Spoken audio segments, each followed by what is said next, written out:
Morning students, आज आपकी class 11th start होने जा रही है और सब्जेक्ट है जो कि केमिस्ट्री का।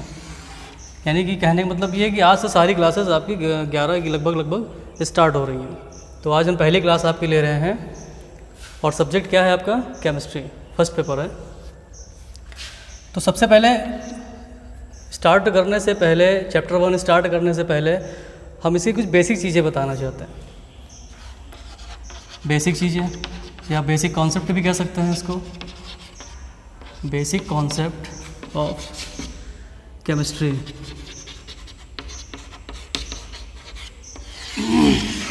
इसका बेसिक कॉन्सेप्ट है क्या? पिछली कक्षाओं में आप लोगों ने पढ़ भी रखा होगा क्लास 10th में।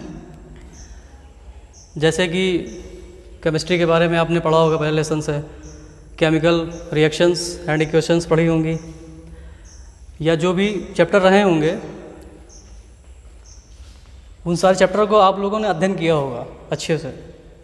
लेकिन 11th में क्या होता है कि केमिस्ट्री यहाँ से डाइवर्ट, कई पार्ट में क्या हो जाती है, बदल जाती है, कई पार्ट में क्या हो जाते हैं, अलग अलग हो जाते हैं। तो सबसे पहले होता ये है कि हम ये जानते हैं कि केमिस्ट्री का बेसिक कॉन्सेप्ट है क्या, कहाँ से इसको लिया गया है। तो सबसे पहले हम ये जानते हैं कि रसायन विज्ञान को लिया कहाँ से गया, इनके जनक कौन थे, प्राचीन या पितामह या केमिस्ट्री ऑफ फादर किसको कहा गया, प्राचीन के। आधुनिक कौन है, प्रेजेंट टाइम में किसको जनक माना गया। तो उन सारी चीज़ों का अध्ययन आज हम करते हैं। तो सबसे पहले बात ये होती है केमिस्ट्री की जो उत्पत्ति कहाँ से हुई, रसायन की उत्पत्ति हुई कहाँ से। तो रसायन की जो उत्पत्ति हुई है या इसकी जो खोज हुई है वो कहाँ से हुई है, आपके मिस्र देश से हुई। कहाँ से हुई है? मिस्र देश से हुई। मिस्र देश के वैज्ञानिकों ने ही क्या किया, इसको बनाया। इसके बाद ये बताया गया कि केमिस्ट्री शब्द आया कहाँ से। केमिस्ट्री, रसायन का जो शब्द है वो आया कहाँ से।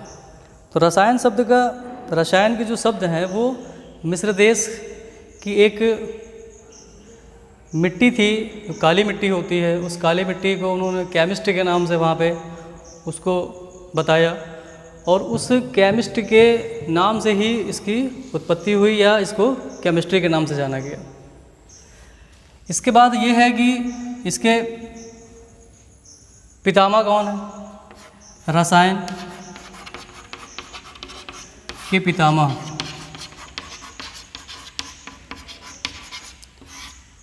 पितामह किसको कहा गया, या कहने मतलब ये है कि फादर ऑफ केमिस्ट्री या जनक, या हम इनको जनक भी कह सकते हैं। रसायन विज्ञान के जनक कौन हैं? तो रसायन विज्ञान के जो जनक थे, जो पितामह थे, वो आपके थे, आधुनिक के तो लेवोशिए हो गए। आधुनिक के जो हमारे रसायनज्ञ थे वो कौन है? लेवोशिए थे। लेकिन जो प्राचीन थे, जिन्होंने इस पूरे रसायन का अध्ययन करके उन्होंने जो बताया था, वो थे हमारे बर्जीलियस।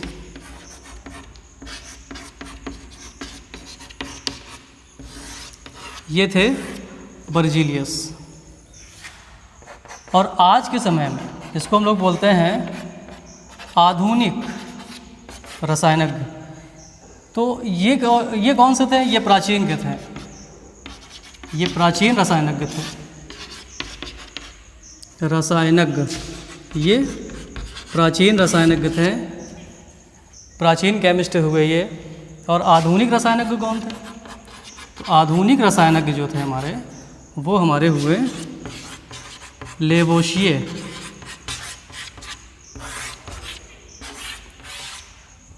ये आधुनिक और ये हमारे प्राचीन। तो ये सारी चीज़ें हैं।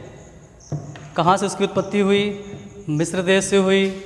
मिस्र देश की काली मिट्टी का नाम जो कि कैमी रखा गया था, फिर केमिस्ट हुआ, कैमी से बदल कर केमिस्ट हुआ, फिर उसको केमिस्ट्री नाम दे दिया गया। तो केमिस्ट्री की जो उत्पत्ति हुई वो मिस्र देश से हुई। रसायन विज्ञान के या रसायन की जो पितामह हुए, फादर ऑफ केमिस्ट्री जो हुए, प्राचीन रसायनज्ञ, वो कौन थे? हमारे बर्जीलियस। और आधुनिक जो जनक थे हमारे, आधुनिक रसायनज्ञ जो हमारे हुए वो हमारे हैं लेवोशियर। तो ये सारी चीज़ें हैं। इसके बाद अब बात करते हैं कि रसायन विज्ञान कहते किसको हैं? रसायन विज्ञान किसको कहते हैं? सारी चीज़ें हैं, इनको आप नोट कर लीजिएगा अपनी कॉपी में। रसायन विज्ञान की परिभाषा क्या होती है? रसायन विज्ञान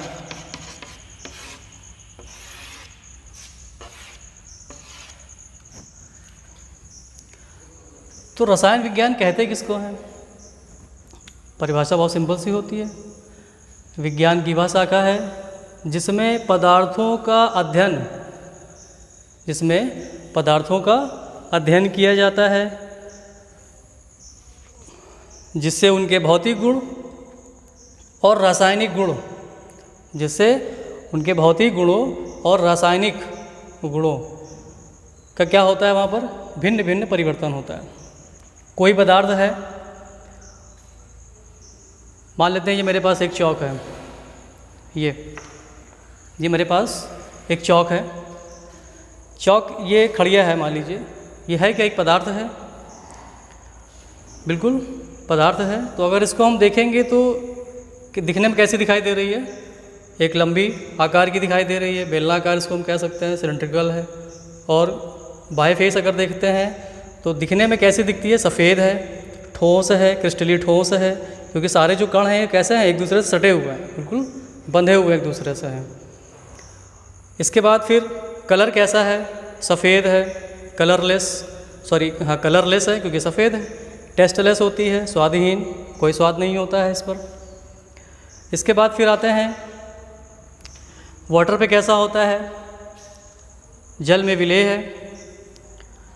जल में कैसा होता है? विलेय होता है। कार्बनिक पदार्थों में भी क्या माने जाते हैं? विलेय ही माने जाते हैं। कार्बनिक विलायकों में क्या माना जाता है? विलेय माना जाता है। तो सबसे पहले हम बात करते हैं कि जो पदार्थ है, पदार्थ क्या होता है? तो ब्रह्मांड में जितनी भी सारी चीज़ें होती हैं, हम जो अपने ज्ञान इंद्रियों से या इंद्रियों से क्या कर सकते हैं? देख सकते हैं, उनका अनुभव कर सकते हैं, वो सारे की सारी चीज़ें क्या होती हैं? पदार्थ कहलाती हैं। क्या कहलाते हैं? पदार्थ कहलाते हैं। पदार्थ की 3 अवस्थाएं भी होती हैं। क्लास 9th में पढ़ चुके हो, 10th में ही बताया गया पदार्थ के बारे में कि पदार्थ की 3 अवस्थाएं होती हैं। जैसे ये हमारा क्या है? एक पदार्थ है। तो किसी भी पदार्थ की 3 अवस्थाएं होती हैं। जो इसकी स्टेट होती हैं, अवस्थाएं जो होती हैं, वो बेटा 3 तरीके से होती हैं। कोई पदार्थ है वो ठोस होता है, वो द्रव भी होता है और गैस के रूप में भी होता है। कहने मतलब सॉलिड, लिक्विड और गैस। ठोस, द्रव, गैस 3 तरीके से होती हैं। तो ये बेटा क्या होती हैं? किसी पदार्थ की अवस्थाएं होती हैं। अवस्थाएं मतलब स्टेट।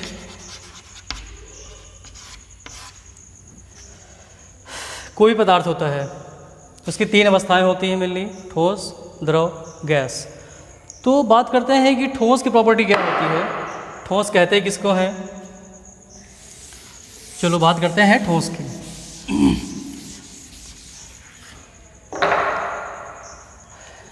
जैसे मेरे पास ये चौक है, तो इसकी चौक की कितनी अवस्थाएं होंगी? 3 अवस्थाएं। एक ठोस होगा, पानी डाल देंगे तो ये द्रव के रूप में हो जाएगा। गर्म कर देंगे तो फिर ये गैस के रूप में भी क्या होता है? निकलने लगता है। तो बात करते हैं कि ठोस क्या होते हैं। ठोस सॉलिड किसे कहते हैं? सॉलिड। ठोस वे कहलाते हैं या वे ठोस जिनका आकार और आयतन क्या होता है? निश्चित होता है, ठोस कहलाता है। क्योंकि इनके जो अणु होते हैं और उन अणुओं के जो कण होते हैं, पार्टिकल्स होते हैं, वो क्या होते हैं? एक दूसरे के बहुत नज़दीक होते हैं। मतलब क्या होते हैं? सटे होते हैं एक दूसरे के, बहुत नज़दीक, बहुत पास होते हैं एकदम बिल्कुल।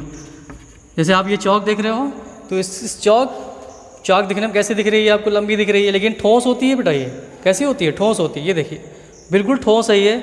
और क्योंकि इसके जो कण हैं अंदर, पार्टिकल्स जो हैं बिल्कुल क्या एक सटे हुए एक दूसरे से, और सटे होने का मतलब क्या होता है कि इनके जो अंदर फोर्स जनरेट होता है वो इंटरमोलिकुलर होता है। इसको हिंदी में हम लोग क्या कहते हैं? अंतराणविक बल कहते हैं। अंतराणविक बलों से क्या होते हैं? इनके कण एक दूसरे से क्या होते हैं? बहुत पास होते हैं, बहुत नज़दीक होते हैं। तो ये ऐसा कुछ बनाते हैं स्ट्रक्चर। इनकी संरचना जो होती है वो ऐसी होती है, बहुत ही पास। संरचना कैसी होती है? बहुत पास होती है संरचना। ये संरचना है, स्ट्रक्चर है, क्योंकि इनके जो कण हैं वो कैसे हैं? एक दूसरे से बहुत नज़दीक, बहुत सटे हुए हैं एक दूसरे से, राइट। ये बिल्कुल नज़दीक होता है। तो इनके एग्जाम्पल क्या क्या हो सकते हैं? इनके एग्जाम्पल हो सकते हैं जैसे लोहा, लकड़ी, लोहा है, लकड़ी है, बर्फ़ है, बर्फ़। अब देखो बात करते हैं बर्फ़ की। बर्फ़ मतलब क्या होता है? वाटर। अब वाटर में 3 अवस्थाएं होती हैं। तो पहली अवस्था क्या होती है वाटर की? ठोस। दूसरी अवस्था बेटा क्या होती है? द्रव। और तीसरी अवस्था क्या होती है इसकी? गैस की होती है। तो 3 अवस्थाएं होती हैं इसकी भी। बर्फ़ आ गया, ETC इत्यादि। तो ये हो गई ठोस की प्रॉपर्टी। मतलब क्या होते हैं? वे ठोस जिनका आकार एवं आयतन कैसा होता है? निश्चित होता है, ठोस कहलाते हैं। अब बात करते हैं द्रव की, कि द्रव कैसे होते हैं, द्रव किन्हें कहते हैं, द्रव होते क्या हैं। तो द्रव की अगर हम बात करते हैं तो द्रव का मतलब होता है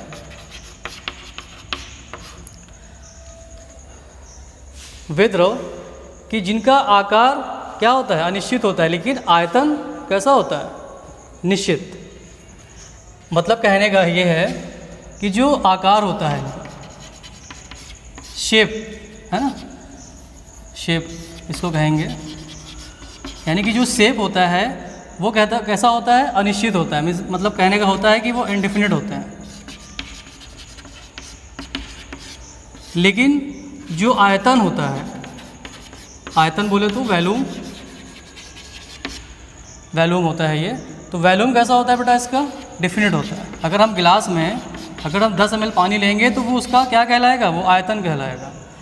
और पानी को अगर हम ज़मीन में फेंक देंगे तो आकार कैसा हो जाएगा? इनडिफिनिट हो जाएगा। इसको क्या बोलते हैं? अनिश्चित। ये होते हैं बेटा अनिश्चित। तो आकार कैसा होता है? अनिश्चित होता है। आयतन कैसा होता है? निश्चित होता है। और क्या कहलाते हैं? द्रव कहलाता है। तो इसका एग्जाम्पल क्या हो जाएगा? पानी, तेल, दूध, कोई भी लिक्विड चीज़ें आप ले सकते हैं, है ना, ETC। और इनके जो अणु होते हैं और उन अणुओं में जो कण होते हैं, जो पार्टिकल्स होते हैं, वो कैसे होते हैं? थोड़ा दूर दूर होते हैं, कुछ इस प्रकार से। क्योंकि इनमें जो फोर्स होता है, फोर्स मतलब जो इनमें इंटरमॉलिक्यूलर फोर्स होता है, अंतराणविक फोर्स कैसा होता है? दूर दूर होता है, बहुत दूर दूर होता है। ये थोड़ा सा ये देखो, सब दूर दूर है एक दूसरे के। अगर देखेंगे तो स्ट्रक्चर देख रहे हो कैसा है, आकार कैसा है, अनिश्चित बन रहा है कि नहीं। तो इसी तरीके से क्या होता है, ये अनिश्चित हो जाता है। ये आकार कैसा बन गया इसका? अनिश्चित बन गया। ये ऐसा देखो, आकार कैसा बन गया? अनिश्चित हो गया। लेकिन जो आयतन होता है, जो वैल्यूम होता है, तो वैल्यूम मतलब क्या हो गया? अगर हमने ग्लास में 5 ml अगर पानी लिया है तो वो उसका क्या कहलाएगा? वैल्यूम कहलाएगा, आयतन कहलाएगा। तो एग्जांपल में क्या ले सकते हैं? वाटर, ऑयल, है ना, दूध, ETC। उद्रक मतलब क्या हो गया? वे द्रव जिनका आकार कैसा होता है? अनिश्चित होता है, लेकिन आयतन कैसा होता है? निश्चित।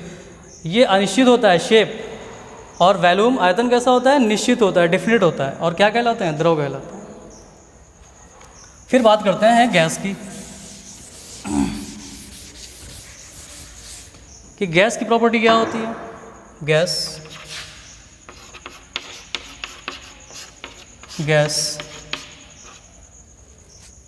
चलो, परिभाषा क्या होगी, डिफिनीशन क्या होगी? यानी गैस उसे कहा जाता है जिनका आकार और आयतन दोनों क्या होते हैं? अनिश्चित होते हैं। बेटा क्या होते हैं? आकार भी कैसा होता है? अनिश्चित, मतलब इंडिफिनिट होते हैं ये।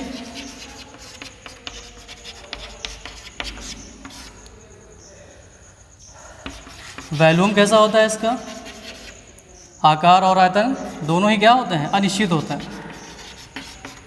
ये भी क्या होते हैं? अनिश्चित होते हैं। ये भी इंडिफिनिट होते हैं। ये क्या कहलाते हैं? गैस कहलाते हैं। तो एग्जाम्पल में हम ले सकते हैं जलवाष्प। जलवाष्प मतलब क्या होता है? जल वाष्प के रूप में होते हैं, गैसीय अवस्था में होते हैं। और carbon dioxide,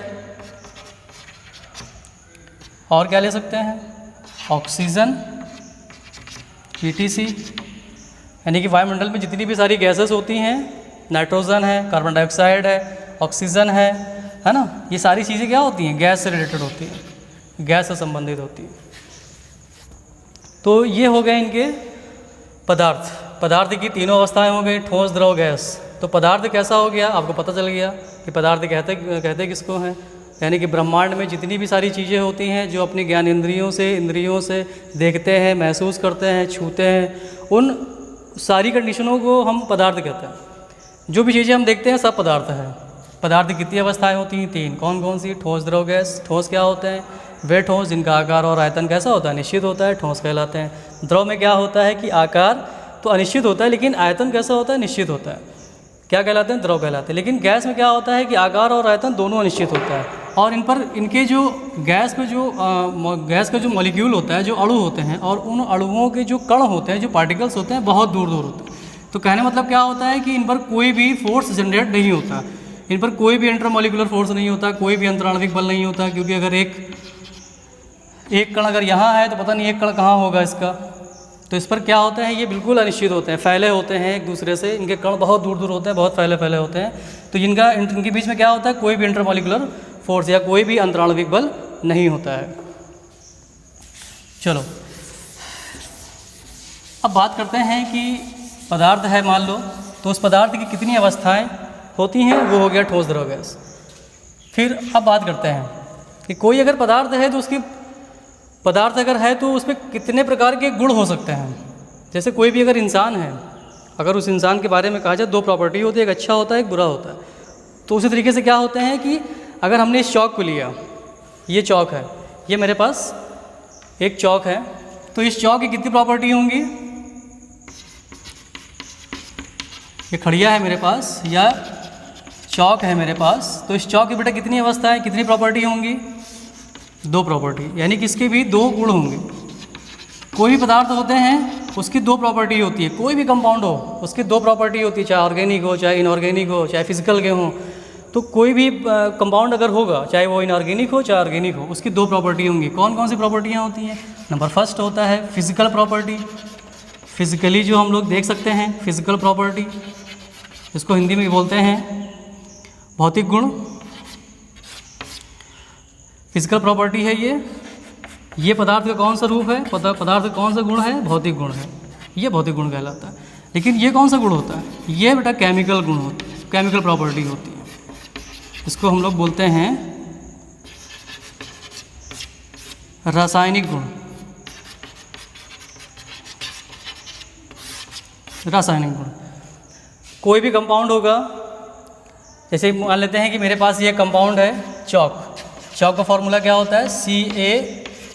CaCO3, calcium carbonate होता है। ये मेरे पास क्या है? एक पदार्थ है, ये एक पदार्थ है। अब इस पदार्थ की कितनी प्रॉपर्टी होंगी? 2 प्रॉपर्टी, एक फिजिकल प्रॉपर्टी, एक केमिकल प्रॉपर्टी, भौतिक गुण, रासायनिक गुण। तो भौतिक गुण में क्या होगा कि हम उसकी जो ऊपर से जो चीज़ें हम देखते हैं, मतलब बाह्य रूप से जो देखा जाए, इंटरनल जो एक्सटर्नली जो चीज़ें दिखाई देती हैं किसी पदार्थ की। अब ये चौक है, जैसे मैंने बताया था शुरुआत में, चौक है, दिखने में कैसी लग रही है? लंबी है, ठोस है, क्रिस्टली ठोस होती है, सफ़ेद रंग का है, कोई स्वाद नहीं होता है, जल में विलेय होता है, कार्बनिक विलायकों में भी लगभग क्या माना जाता है? विलेय माना जाता है। तो ये हो गई इसकी फिजिकल प्रॉपर्टी। लेकिन जो केमिकल प्रॉपर्टी होती है, रासायनिक गुण मतलब क्या होता है कि कोई भी पदार्थ है अगर किसी अन्य पदार्थ के साथ में वो अभिकृत किया जाता है तो मतलब क्या होता है, वो कोई तीसरा पदार्थ, कोई एक नया पदार्थ बनाता है, वो उस पदार्थ क्या कहलाता है? रासायनिक गुण कहलाता है। तो बात करते हैं रासायनिक गुण की। पहले बता देते हैं फिजिकल प्रॉपर्टी में क्या क्या चीज़ें आती हैं, भौतिक गुण में क्या क्या चीज़ें आती हैं। भौतिक गुण, भौतिक गुण में क्या होगा? नंबर फर्स्ट प्रॉपर्टी क्या होगी? फर्स्ट प्रॉपर्टी होगी ये रंगहीन, स्वादहीन, कॉमा गंधहीन होती है।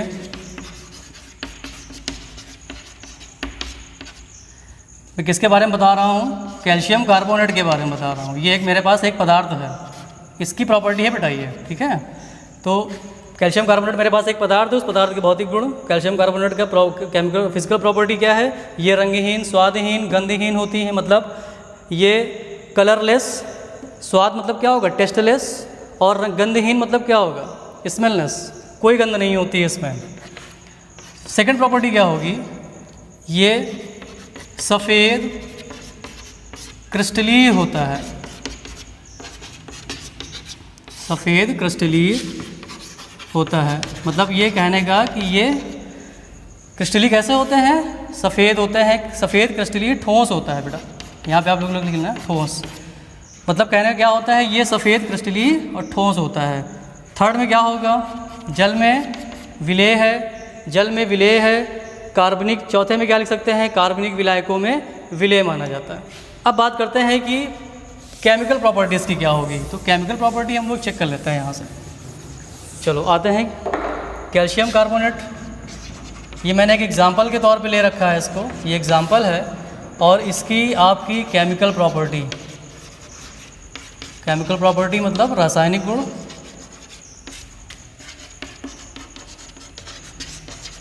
ये आपका हो गया रासायनिक गुण। तो रासायनिक गुण मतलब क्या होगा? चेक कर लेते हैं यहाँ से कि अगर कैल्शियम कार्बोनेट अगर है, कैल्शियम कार्बोनेट अगर है, हम उसको गर्म करते हैं 900 डिग्री सेल्सियस पर, 900 डिग्री सेल्सियस, 900 डिग्री सेल्सियस पर क्या करते हैं? इसको गर्म करते हैं। अभी ये कैसा है? सॉलिड है। टूटने के बाद, गर्म करने के बाद में ये किस प्रकार का प्रोडक्ट देता है? प्रोडक्ट चेक कर लेते हैं यहाँ से। सबसे पहले क्या देता है? कैल्शियम ऑक्साइड, बुझा हुआ चूना देता है, और कार्बन डाइऑक्साइड निकाल देता है गैस के रूप में। बचा हुआ, ये बचा हुआ रहता है नीचे, ये ठोस के रूप में रह जाता है, और ये गैस के रूप में कहाँ निकल जाता है? ऊपर की तरफ निकल जाता है। तो ये किसी पदार्थ की क्या है? ये केमिकल प्रॉपर्टी कहलाती है। किसी पदार्थ को अगर हम गर्म करते हैं तो वो उसकी कितने रूप हो सकते हैं, वो कौन सा नया प्रोडक्ट देगा, कौन सा नया पदार्थ देता है। तो कैल्शियम कार्बोनेट मेरे पास एक चूना है, मैंने उसको गर्म किया 900 डिग्री सेल्सियस पर, 900 डिग्री सेल्सियस पर क्या करते हैं? उसको हीट कर दिया, तो बनाता क्या है? कैल्शियम ऑक्साइड बनाता है। ये आपका कैल्शियम ऑक्साइड है, और ये क्या है? आपकी कार्बन डाइऑक्साइड गैस के रूप में जो बाहर निकल जाता है वाष्प के रूप में। तो ये हो गई किसी पदार्थ की केमिकल प्रॉपर्टी।